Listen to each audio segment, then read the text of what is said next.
Wait till you see how soft this coconut puff-puff is. I'm warning you. Just one bite, and I promise you'll never go back to plain puff-puff again. Look at that texture. Soft, fluffy, and infused with real coconut flavor. Now let's make it together. Feel the love. Now, yes, everything you need. Just simple ingredients. But the taste, premium level softness. You need all-purpose flour, sugar, salt, powdered vanilla flavor, yeast, and our odogu flavor for the day, coconut. Now it's time to prove our yeast. Pour in some warm water into a little bowl. Just as you can see. You see what I am doing here? I am doing the finger test. Please do not allow your water to be hot. Warm water, not for your finger to stay for at least 5 seconds. So if your finger can stay without getting hot, then just know that's the perfect temperature for yeast activation. So next, I added 6 teaspoons of yeast and a tablespoon of sugar to feed our yeast. Give that a good and proper mix. Cover with a clean thing or something good enough to cover without letting air in. Then set aside for it to proof. So while that is proofing, I started dicing my coconut. Now you see this part, it took a while. Anything chopping, cutting, slicing whatsoever, please do not involve me. I have left the group chat. So even though it took a while, it's totally worth it, trust me. So make sure to use a very fresh coconut. Fresh from the tree if possible. Because the fresher the coconut, the better the flavor. So I cut my coconut into smaller chunks. Yes, one after the other. Very tiring parts. Chai. So since I don't have buchi mix, so cut this coconut into smaller chunks so that it can blend faster and smoother. At this point, I was already smelling that tropical vibe. It's already giving that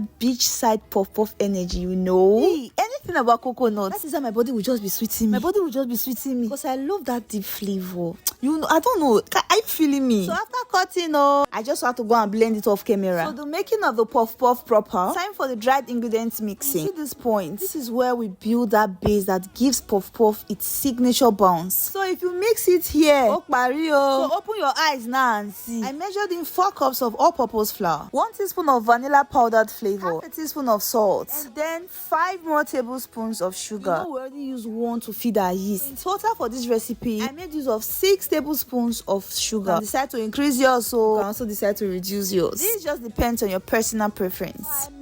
I turn to everything mix. So you can see I poured in my yeast already. Now one thing you should know, if your yeast doesn't foam, just have it at the back of your mind that your puff-puff will not rise. Yes, it not go rise. There's no magic about it. So let's get it right. So then I added 2 cups of rich coconut milk. I gave that a very good stir. So it formed a smooth stretchy batter. Next I added in the coconut pulp. This is coconut puff-puff. Nothing about this coconut should be wasted. So going with the pulp, because this adds texture and deep coconut flavor. So I mix everything up properly till it's fully incorporated. After that, I covered in an airtight container to proof. So before 20 minutes or thereabout, my guys, the batter has doubled in size. This is as a result of the hot temperature in my kitchen. So quickly I prepared my pot for frying. Placed my pot on fire, lit up the gas, and poured in enough groundnut oil to deep fry. And I dropped in bay leaf for that subtle fragrance. Trust me, this little secret gives your puff-puff a beautiful aroma. You should try this when frying your puff-puff. So once the oil was hot, I started scooping the batter with my hands. This took a while, but trust me, every minute was worth it. The goal here is to fry in batches so that each puff-puff can proof evenly. And yes, also come out perfectly golden. Mind you, don't go anywhere. This is where most people mess up puff-puff. Keep your heat on low medium. Too hot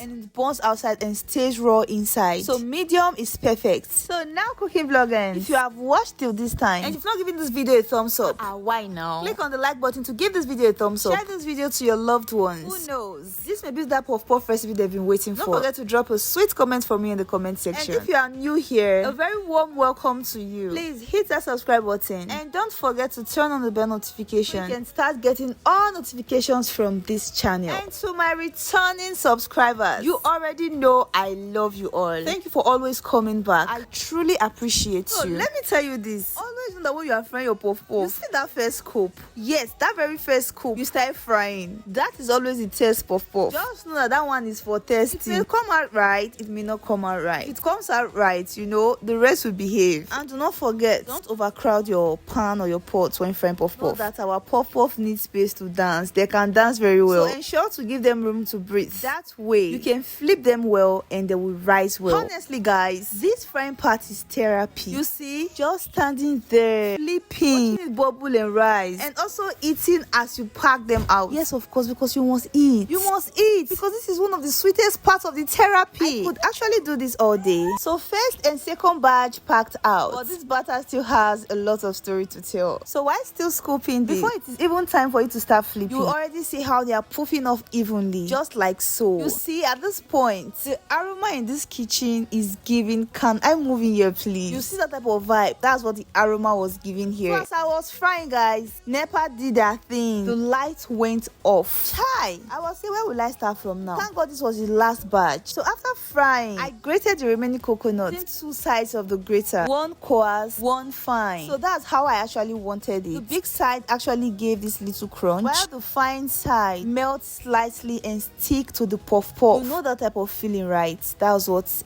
it gave. So these are literally the two sides I used, and I actually got a cup from the grated coconut. So for a cup of grated coconut, I used 1 tablespoon of sugar. Just mix it in and fry until it is golden and crunchy.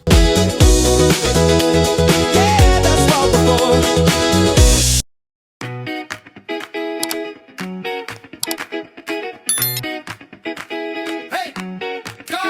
Cooking vlogs and lots more. Come inside the door, taste the joy, feel the love.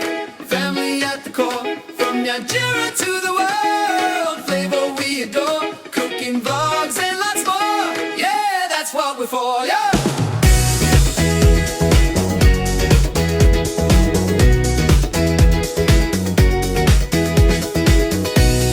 Now tell me, how can anyone resist this? Just look at this beauty. So I sprinkled my toasted coconut generously over the puff puff. Yes, golden on golden. So I said, let me open one to show you guys fluffy and soft it is inside. This is just perfection, trust me. And I couldn't get enough of this puff puff. Everyone who ate from this puff puff asked for more. If you've never made coconut puff puff before, and I assure you, this right here is your sign to try it. So will you be giving this a try? Let me know in the comment section. Do not forget to like, share, and subscribe. Do well to turn on the bell notification and drop a comment for me. So would you eat yours plain with honey or extra toasted coconut on top? Let's talk that in the comment section. Thank you for watching, guys. See you in my next video. I love you all. Bye. Lots and lots more. Yeah.